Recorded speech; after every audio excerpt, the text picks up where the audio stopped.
Bom dia, queridos, na graça e na paz de Cristo Jesus. Bom ver uns rostinhos que fazia tempo que a gente não via por aqui. Queridos, nós estamos então aí falando sobre a série Reino de Deus. Tô dentro ou fora? E aí, domingo passado foi falado sobre o reino de Deus e a justiça. Hoje nós temos então a incumbência de pensar sobre o reino de Deus e a paz. E é interessante, eu estava ouvindo ali a oração do Wesley e pensando, né, quando nós estamos em tempos, como nós temos vivido, né, tempos de insegurança, tempos de incerteza, guerras cibernéticas, guerras de poderes, enfim, uma quantidade que você não tem mais designação para poder dizer de tantas guerras e inseguranças que nós temos vivido. Parece que esse assunto da paz, ele se faz necessário. Mas o problema é que nós, como cristãos, precisamos perguntar que tipo de paz nós temos ouvido, ansiado ou vivido. E então, diante disso, eu queria convidar você aí para abrir a sua Bíblia para ouvir o que o Senhor Jesus disse aos seus discípulos a respeito do reino dele e a sua paz. João capítulo 15, versículo de número 27.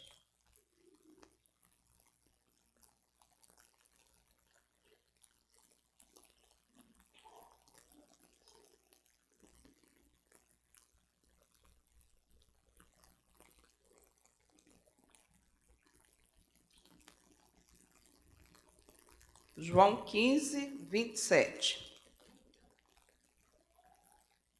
Jesus disse assim aos seus discípulos: Deixo-vos a paz, a minha paz vos dou. Não vou-la dou como o mundo a dá. Não se turbe o vosso coração, nem se atemorize. Quero convidar a congregação para ler junto comigo. É só um versículo. 14, verso 27. Eu falei o quê? 15? Corrige aí, gente. 14, 27. Vamos ler juntos? Deixo-vos a paz, a minha paz vos dou. Não vou dou como o mundo a dá. Não se turbe o vosso coração, nem se atemorize. Que palavra bendita, né? Que coisa gostosa de se ouvir logo cedo. Então, nós precisamos pensar sobre o que Jesus queria dizer com essa paz aos seus discípulos. De que reino que ele estava falando? Daniel, então, trouxe uma declaração aqui, falando sobre o que era o reino de Deus. E ele disse assim: o reino de Deus é todo o ambiente, o relacionamento ao qual Deus governa. E eu queria que você repetisse essa frase comigo, porque ela vai fixar na sua mente todas as vezes que você pensar sobre o que é o reino de Deus. Então, o reino de Deus é todo ambiente ou relacionamento ao qual Deus governa. Vamos falar junto? O reino de Deus é todo ambiente ou relacionamento no qual Deus governa. Então, que isso fique fixo na sua mente. O reino de Deus é todo ambiente ou relacionamento no qual Deus governa. Mas, se eu desejo que Deus esteja governando a minha vida e o ambiente onde eu vivo, eu preciso, então, perguntar como têm sido as minhas ações. O que elas manifestam? Se é o reino de Deus ou é outro reino. E aí, queridos, nós precisamos, então, vir para essa expressão. Deixo-vos a minha paz eu vos dou. Não dou como o mundo a dá. Então, qual é a diferença aqui entre reino de Deus e o reino do mundo? É a primeira coisa que eu e você precisamos compreender e pensar. Então, eu coloquei aqui que o reino de Deus é um reino de justiça e justificação. É a primeira coisa que eu quero que você pense junto comigo.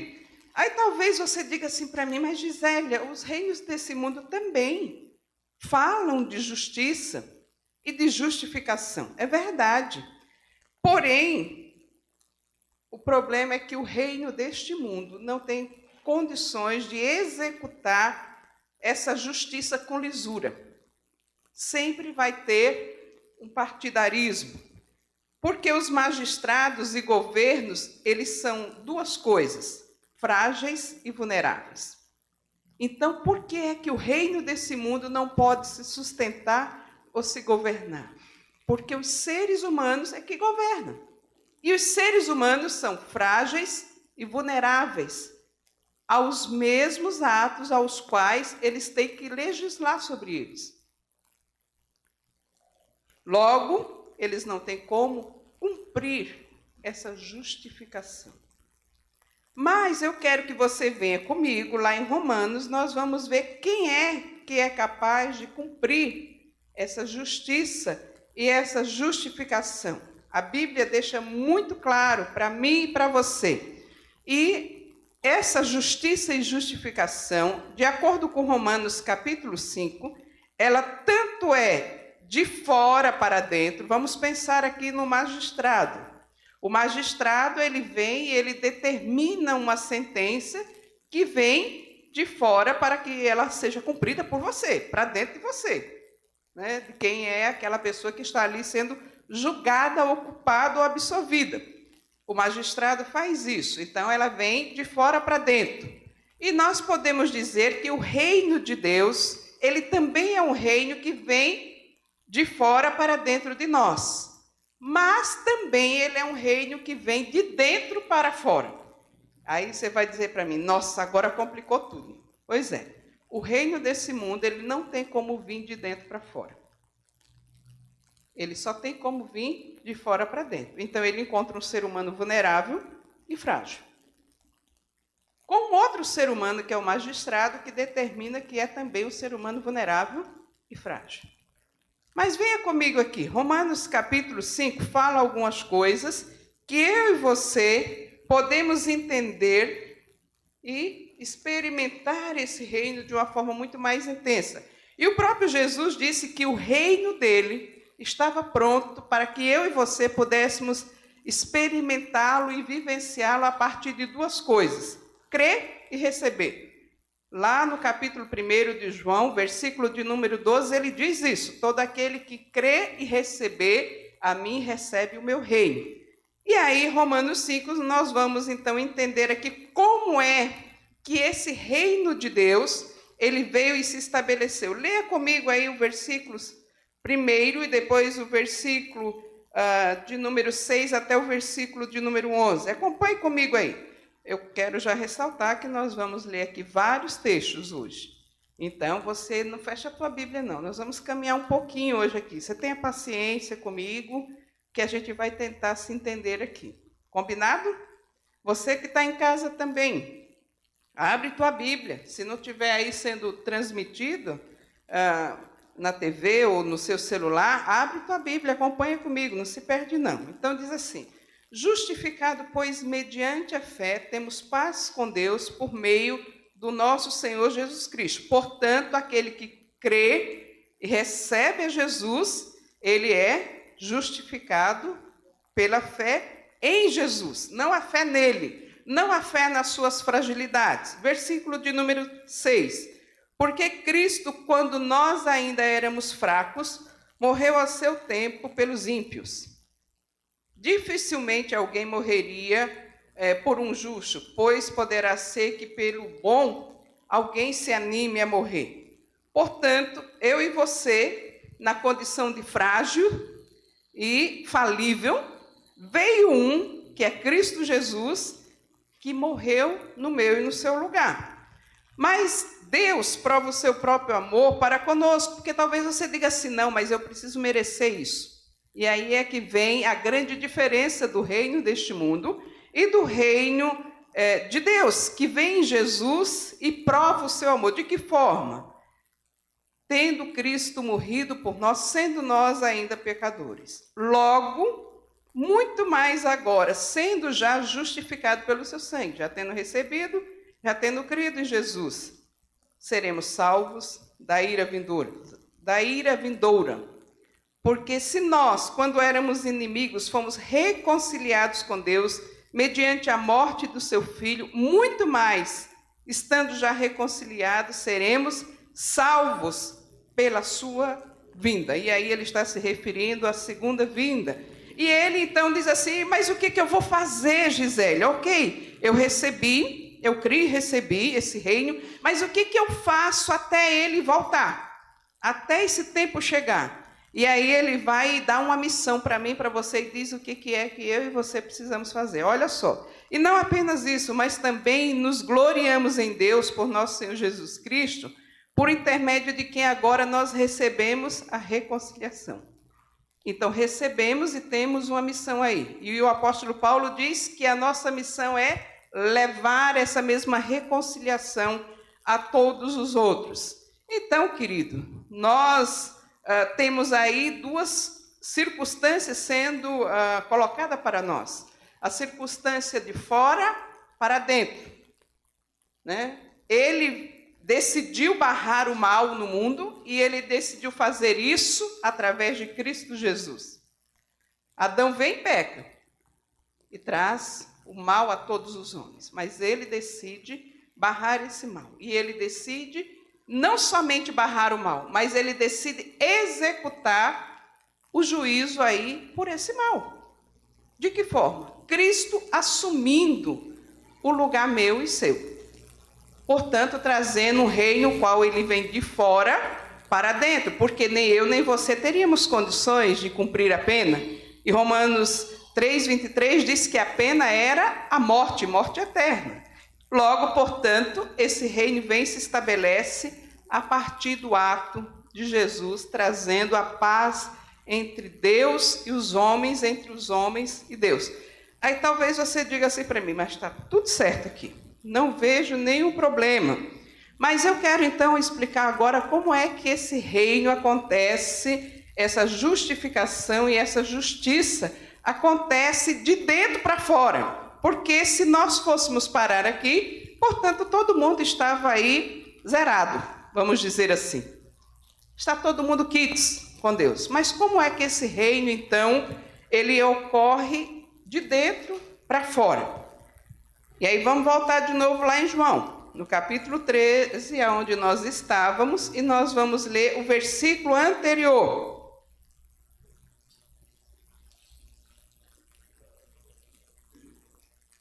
Gostaria que alguém da congregação lesse, por favor.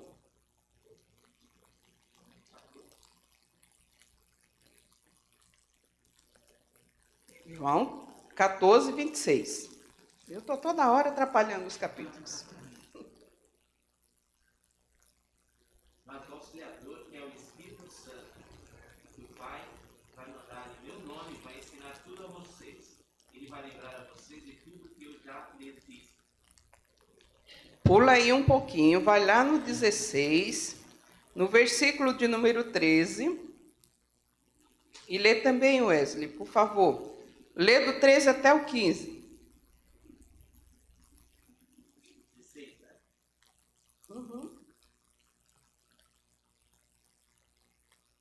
Porém, quando vier o Espírito da verdade, ele guiará a vocês para toda a verdade. Ele não vai falar por si mesmo. Ele vai ensinar o que ouviu e vai falar sobre coisas que ainda não vão acontecer. Ele me glorificará porque vai receber de mim o que vai falar para vocês. Tudo que o Pai tem é meu. Por isso é que eu disse que ele vai receber de mim o que vai falar para vocês. Olha que coisa fantástica, gente.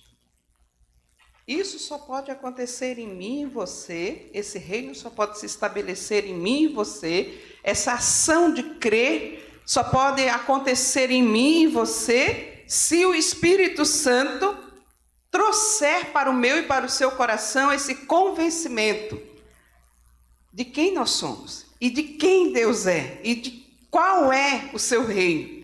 Mas ele não somente traz esse convencimento para o meu e para o seu coração. Ele também tem a finalidade de ensinar todas as coisas, de como viver nesse reino, de como transmitir a glória de Deus nesse reino. E aí, esse reino aonde? Na eternidade não, esse reino aqui, enquanto nós estamos aqui. Queridos, é muito tremendo a gente pensar que o Espírito Santo aciona em nós uma lei que ela é natural, que é a lei da consciência, para que o seu reino, o reino de Deus, seja implantado em nós e a partir de nós em toda a esfera humana. E aí você pode pensar quantas esferas humanas existem. E se eu tivesse aqui a condição de desenhar, eu desenharia um ciclo onde Cristo Jesus estava lá, a cruz de Cristo no centro do ciclo, e em volta desse ciclo todas as áreas ou todas as esferas humanas que você pode pensar. Ciência, governo, poder, educação, quantas áreas aqui a gente poderia colocar? Advocacia, direito, quantas áreas? Quantas áreas? Então, esse reino, ele é acionado em quem recebe e crê pelo Espírito Santo, que faz essa ação de dentro para fora desse ser humano, para que ele possa atuar nessas esferas todas. E aí, eu e você ficamos pensando, é muita coisa. E é verdade. É muitas esferas para que o reino de Deus possa dominar. Mas, com quem é que ele pode contar? Essa palavra aqui em João 13, ele estava falando que era com os seus discípulos. Com quem é que ele pode contar hoje? Porque esses discípulos aqui, ao qual Jesus estava falando pessoalmente, eles já morreram. Com quem é que ele pode contar hoje? Com os discípulos de hoje. Você, então, como discípulo de Jesus, precisa entender que ele conta comigo e com você para estabelecer o seu reino em todas as esferas. Mas que reino é esse, né? E aí, vamos voltar de novo para Romanos. Volta lá de novo. Que reino é esse? Como é que ele fez isso? De como é que eu vou usar, quais são os argumentos que eu vou usar para estabelecer esse reino em todas as esferas? Outra pessoa lê para a gente aí Romanos 5, do 12 em diante, até o versículo de número 21. Zé Roberto aí que tem um vozeirão, lê para a gente, por favor. Pastor, Eu vou ler por ele. eu estou enxergando direito. Ok. Portanto, assim como por um só homem entrou o pecado no mundo, e pelo pecado a morte, assim também a morte passou a todos os homens, porque todos pecaram. Porque até o regime da lei havia pecado no mundo, mas o pecado não é levado em conta quando não há lei. Entretanto, reinou a morte desde Adão até Moisés, mesmo sobre aqueles que não pecaram, a semelhança da transgressão de Adão, o qual prefigurava aquele que havia de vir. Todavia, não é assim o dom gratuito como a ofensa, porque se pela ofensa de um só morreram muitos, muito mais a graça de Deus e o dom pela graça de um só homem, Jesus Cristo, foram abundantes sobre muitos. O dom, entretanto, não é como no caso em que somente um pecou, porque o julgamento derivou de uma só ofensa para a condenação. Mas a graça transforma de muitas ofensas para a justificação. E pela ofensa de um, e por meio de um só reinou a morte, muito mais os que recebem a abundância da graça e o dom da justiça reinarão em vida por meio de um só, a saber, Jesus Cristo. Pois assim como, por uma só ofensa, veio o juízo sobre todos os homens para a condenação, assim também, por um só ato de justiça, veio a graça sobre todos os homens para a justificação da vida. Porque, como pela desobediência de um só homem, muitos se tornaram pecadores, assim também, por meio da obediência de um só, muitos se tornarão justos. Sobreveio a lei para que a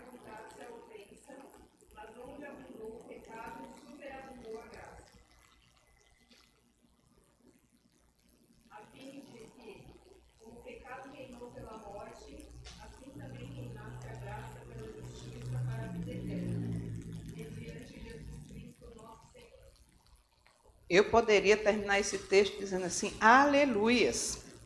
Eu não sei se você consegue ver a grandeza desse texto, o quanto ele é profundo e tremendo, que a paz que foi quebrada entre o ser humano e Deus lá no Éden agora é restaurada por Cristo Jesus e reintegrada a esse ser humano que agora também tem a função de restaurar outros. Aleluia! E eu e você podemos ver rapidamente algumas características desse texto. Versículo de número 12, ele diz assim, a morte entra em todos os homens e reina sobre eles.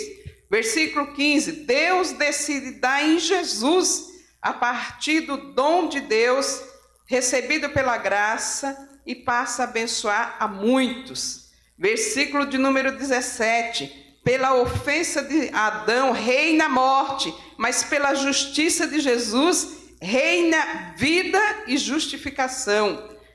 Versículo de número 19, pela desobediência de Adão muitos se tornam pecadores, pela obediência de Cristo muitos se tornam justos. Versículo 20, a lei evidencia o pecado, mas a graça evidencia a vida eterna.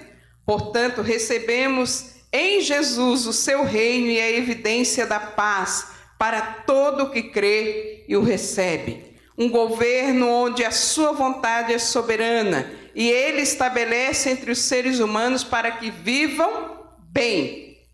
Porém, queridos, nós sabemos muito bem que a busca da própria vontade, ela desorienta com as outras vontades. O que a gente quer dizer isso? Se eu estou buscando o reino de Deus só pela minha vontade e não observando quais são os atos desse reino, ela vai desorientar, porque eu vou encontrar outras vontades, dizendo assim, não é do meu jeito. E o outro dizendo, não é do meu jeito. Mas ele já nos dá aqui um padrão de buscarmos o reino dele pela vontade dele. E aí o que nós podemos perceber diante de tudo isso, volto de novo para aquela frase do início. O que é o reino de Deus? Lembram lá? Eu vou repetir de novo, porque a gente vai lembrar disso aqui. Você pode até esquecer todas as coisas, né? Mas isso você vai lembrar, né? É toda e qualquer situação ou relacionamento onde Deus governa, né? Portanto, não pode existir um monte de vontades.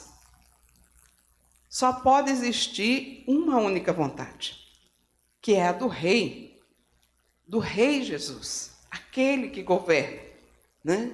E os seus servos ou os seus discípulos viverem submisso a esse reino, a essa vontade. Eu quero citar aqui uma frase citada pelo escritor Maurício Cunha, que ele diz assim, que o reino de Satanás, o inferno, é uma confusão por ser um reino de muitas vontades. Cada um tem a sua. Você já observou uma casa onde cada um cumpre com a sua vontade a bagunça que é? Se ela não tem alguém que lidera aquela casa, que bagunça que pode se tornar aquela casa? Cada um diz qual é a sua vontade e vira uma confusão sem fim, pois o inferno é assim. É um reino de muitas vontades. Mas o reino de Deus é um reino que somente a sua vontade deve governar. Queridos, eu acho fantástico quando a gente pensa assim, como é que ele governa? O próprio Jesus já falou como é que ele governa. E ele convida a mim e a você para irmos para um outro texto, onde ele diz como é que esse reino nasce em nós, e ele cresce em nós, e ele pode se expandir para outros. Como ele mesmo diz, a minha paz eu vos dou. Abra comigo aí em Marcos. Deixa eu ver o texto certo para a gente não errar. Marcos 4, 30 a 32.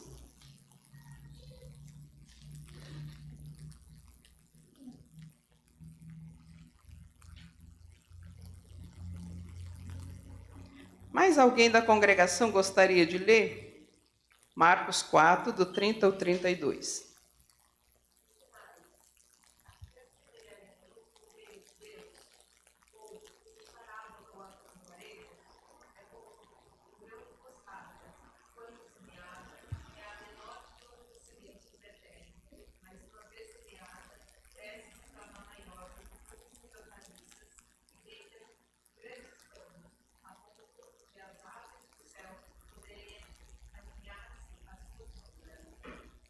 Então, eu poderia começar dizendo, concluindo aquela primeira parte, é um reino que vem de fora para dentro, mas é um reino que vai de dentro para fora, porque a nossa vontade agora passa a ser submissa à vontade de um único rei, que é Jesus, e isso tudo começa com uma pequena semente.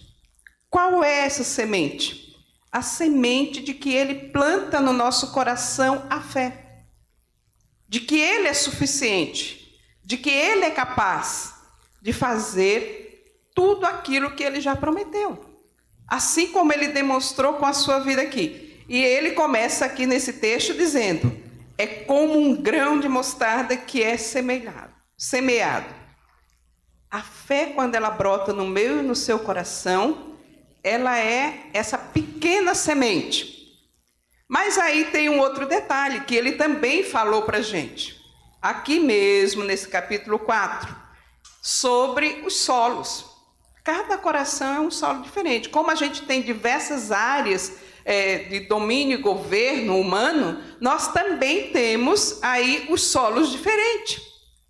E talvez hoje, né, eu não sei como é que você está, ou como é que está o solo do seu coração para receber do Senhor, mas o seu coração pode estar como um desses solos aqui. Veja aí comigo, versículo de número 16. Você está no mesmo capítulo de Marcos 4, veja o versículo de número 16. Ele diz assim, semelhantemente são estes os semeados em solo rochoso. É um tipo de solo, os quais, ouvindo a palavra, logo a recebem com alegria. Mas eles não têm raiz em si mesmos, sendo antes de pouca duração, e lhes sendo chegado a angústia ou a perseguição por causa da palavra, logo se escandaliza. Então vem uma pergunta aqui, qual é ou como está o solo do nosso coração? Porque de repente era um solo fértil, mas de repente ele se tornou rochoso. E o que a gente pode entender como um solo rochoso? É um solo que não tem penetração profunda. Rapidamente ele nasce. Mas tem outras coisas aqui que o próprio texto diz que vem e traz angústia, que vem e não permite que essa semente seja de boa duração, porque o semeador é o próprio Deus, através do seu Espírito que em nós opera. E já executou lá na cruz, mas como é que está esse solo do meu coração? Eu recebi com alegria, foi maravilhoso, mas não teve sustentação, porque não tinha aí terra para sustentar. Apenas uma rocha que não permitiu ser quebrado. E às vezes nós nos encontramos assim, como esse solo rochoso. Nosso coração é uma verdadeira pedra, que nada penetra profundamente. Embora tudo aquilo que cai superficialmente possa nascer, mas não penetra profundamente. E aí ele vai e fala do outro solo, que é o solo dos espinhos. E ele diz, o solo espinhoso, versículo de número 18, outros semeados entre os espinhos são os que ouvem a palavra, mas os cuidados do mundo, a fascinação das riquezas e as demais ambição, concorrendo, sufocam a palavra, ficando ela infrutífera. Talvez, queridos, tenhamos pessoas que estão assim. Um solo rochoso, um solo cheio de espinho, e a semente está sendo semeada. A semente de vida, a semente que produz o reino, que deveria produzir 100 por 1. Mas o solo, ele tem essas duas características. Ou melhor, as três. Porque se ele continua como um solo fértil, ele vai dar 100 por 1. Mas se ele está rochoso, ou se ele está entre os espinhos, provavelmente nós precisamos ouvir o Senhor falando conosco. É interessante porque na Bíblia, todas as vezes que Jesus fala com acolhimento, com aconchego, ele repete o nome da pessoa mais de uma vez. Marta, Marta. Saulo, Saulo. Pedro, Pedro. Qual seria o nome, então, que ele iria falar nessa manhã? Será que era o meu, o seu? Nos convidando para que a gente possa ouvir o que ele tem para nos dizer? Eu diria, Gisélia, Gisélia, e o que ele tem para dizer para mim e para você, diante dessa palavra? Que o solo está rochoso por conta de diversas questões. Eu quero que você pense no seu nome, e Deus falando o seu nome. E agora escuta o que ele está dizendo para você. Os seus pecados estão perdoados. Escuta mais uma vez. Os seus pecados estão perdoados. Os seus pecados estão perdoados. Que palavra poderosa. Para mim é. Eu não sei se é para você. Mas para mim é poderosa essa palavra. Os seus pecados estão perdoados. Eu venho para trazer a paz entre você e eu. É isso que ele está dizendo para mim. Entre você, Gisélia, e Jesus. Eu venho para trazer a paz. E eu estou deixando a minha paz. E a paz de Deus não pode se instalar em nós, se não for a partir desse perdão que ele já nos deu. E eu quero dizer mais uma vez, os seus pecados estão perdoados. Mas ele continua falando ali sobre essa paz. E ele vai dizer assim que tem coisas que talvez vai precipitar outras situações em nós. Ok, o meu coração já foi quebrantado, eu entendi que esses espinhos têm que ser arrancados aqui do meu coração e agora eu sou uma terra fértil, como diz aqui o texto do grão de mostarda. E aí ele diz que essa árvore vai crescer e ela vai expandir os seus ramos e as aves do céu vão poder vir se aninhar nela. Mas a gente sabe muito bem que dentro do crescimento existe algumas coisas que vai provocar algumas reações em nós. Vamos pensar aqui em algumas coisas que podem trazer reações para que essa semente não cresça tão adequadamente em nós. Vamos pensar nos eventos naturais de uma árvore. A árvore está lá plantada e ela pode receber muito sol. Esses dias atrás estava frio e seco. A gente olhava para as árvores, todos os dias eu olho lá para o Getsemane, da janela da minha área de serviço, estava tudo feia, seca, cinzenta, né? Em qualquer lugar que você passava, estava assim, as árvores esquisitas, né? Aí, de repente, o tempo vai mudar. Agora, o tempo não está mais seco, mas continua frio. Mas vem o quê? Vem o vento. E o que o vento faz? Balança as bichinhas das árvores, mas balança com força, gente. Eu que moro lá no 13º andar, eu falo assim que só falta derrubar a gente, o vento lá em cima. Canta na janela, mas ele tem uma finalidade.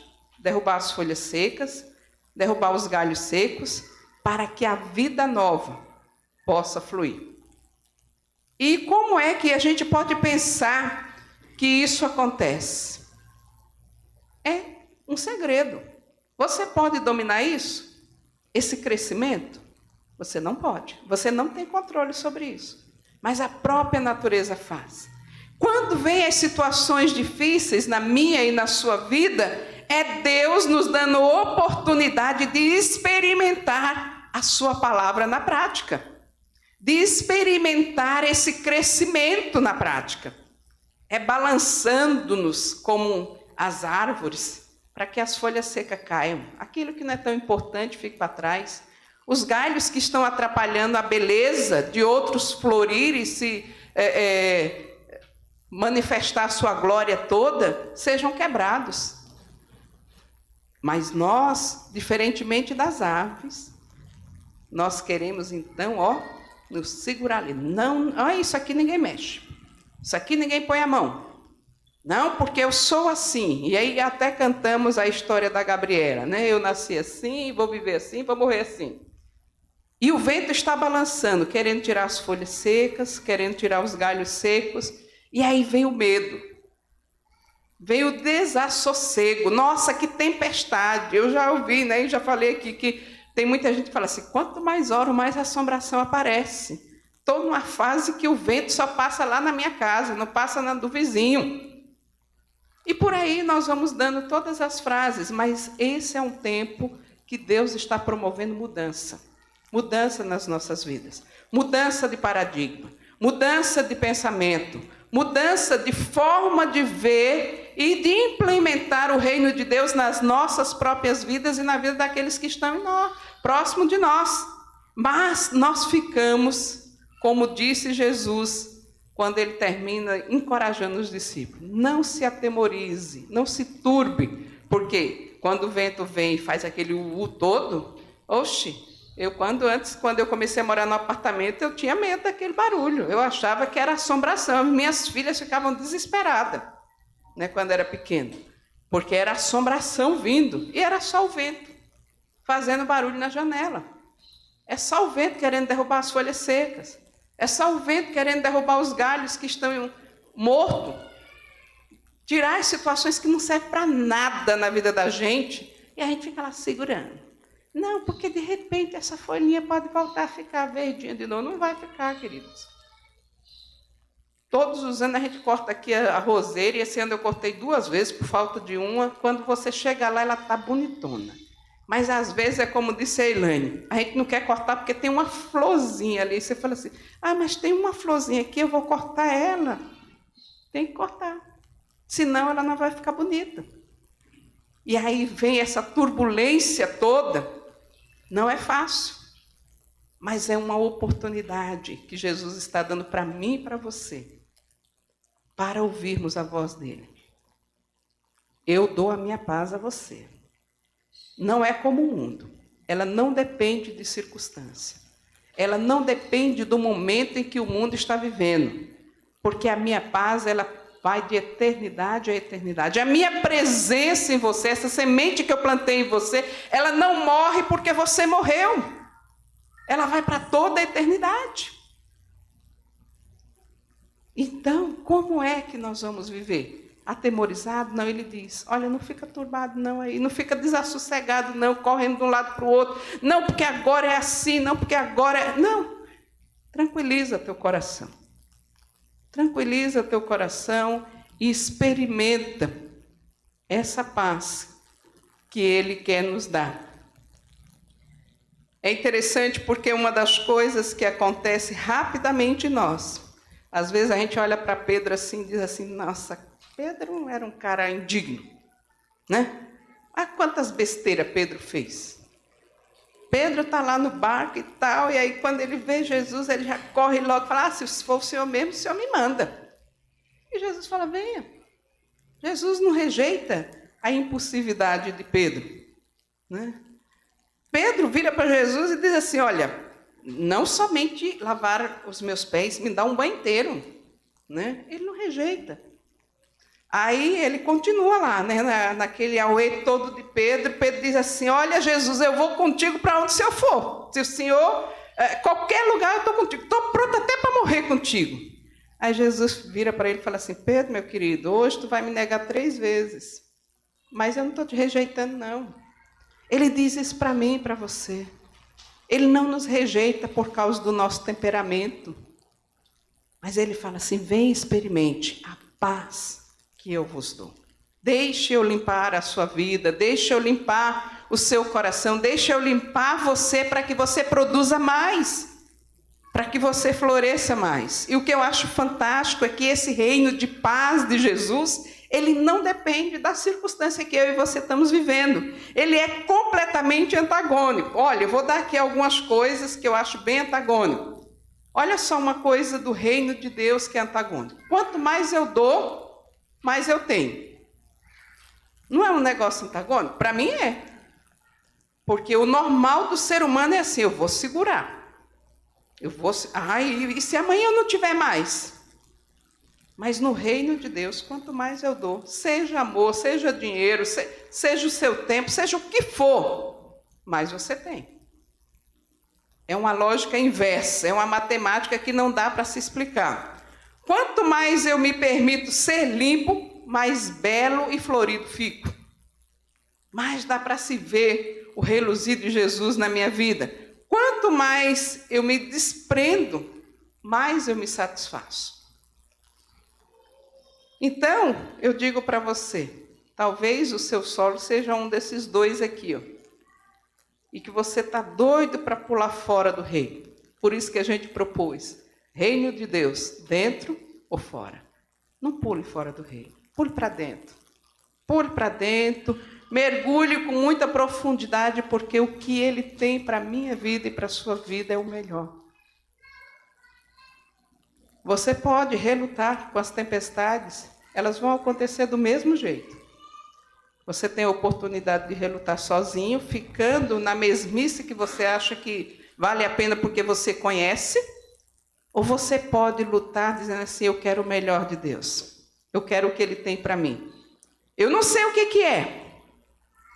Talvez eu me surpreenda muito e vou ter que me adaptar nesse melhor dele, mas é o melhor e eu quero me adaptar à vontade dele. Eu quero estar com a vontade dele.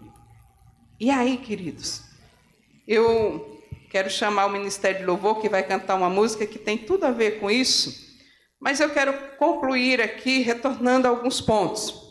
Primeiro, o que é reino de Deus? Então, vamos falar junto? O que é reino de Deus? É todo...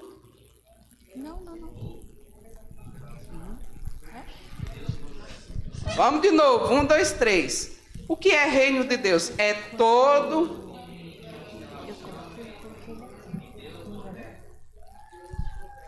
Então, queridos, além disso, qual é o ambiente ou situação na qual Deus está governando na minha vida? Deus está exercendo justiça a partir da minha vida, na vida do outro. Deus está exercendo a paz com Ele a partir do meu anúncio de quem Ele é e o que Ele já fez.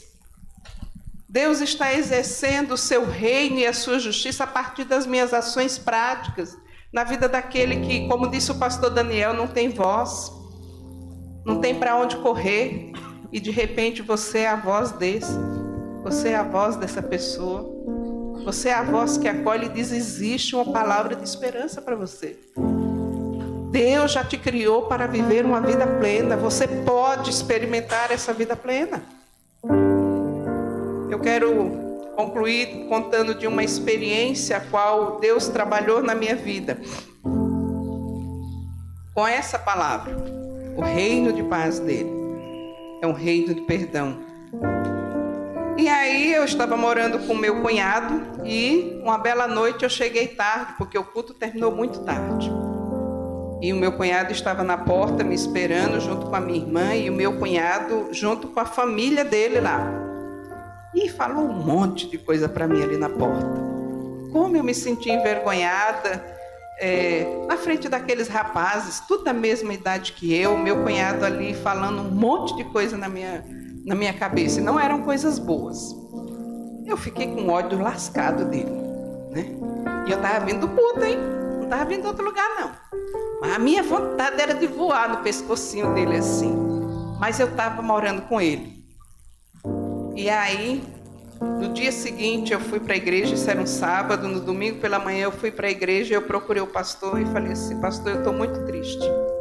Eu vim ontem na igreja e eu achando que as coisas iam melhorar para mim, eu achando que, puxa vida, eu estou na casa de Deus, quanta coisa que pode ser boa na minha vida. Quando eu cheguei em casa, pastor, o meu cunhado falou um monte de bobagem comigo, um monte de coisa que eu não sou. E eu estou muito triste com isso. Eu estou com a vontade de xingar ele e eu ir embora da casa dele. E eu falar 200 palavrão também para ele. E aí o pastor virou para mim e falou assim, não, você vai voltar e você vai pedir perdão para ele. Eu está doido, pastor? Foi ele que me ofendeu. Pois então, Gisele, se você quer experimentar uma vida diferente, você vai voltar e vai pedir perdão para ele. Gente, como eu tinha dificuldade de pedir perdão. Parecia que estava arrancando a minha alma, arrancando o meu ser inteiro. Como que eu vou pedir perdão se foi ele que me ofendeu? Eu não disse nada para ele, pastor, mas você vai pedir perdão para ele. E assim eu fiz. E foi tão difícil fazer aquilo. nem comer eu comi naquele dia. Foi muito difícil pedir perdão para o meu cunhado. Mas com aquele pedido de perdão eu descobri o quanto eu era orgulhosa. Quanto Deus queria tratar o meu ego que estava fervendo para todos os lados. A minha ira que queria matá-lo. A minha vontade de me distanciar dele. E falar mal dele. Quanta coisa Deus queria tratar em mim. E eu nem sabia que aquilo lá era uma providência de Deus para poder me tratar. Se você quer viver essa paz de Jesus, nesse reino de Jesus, deixe que Ele governe a sua vida. Que Ele governe as áreas da sua vida. Que Ele balance com as situações aquilo que Ele quer tratar em você. E permita que Ele te deixe vivenciar essa paz.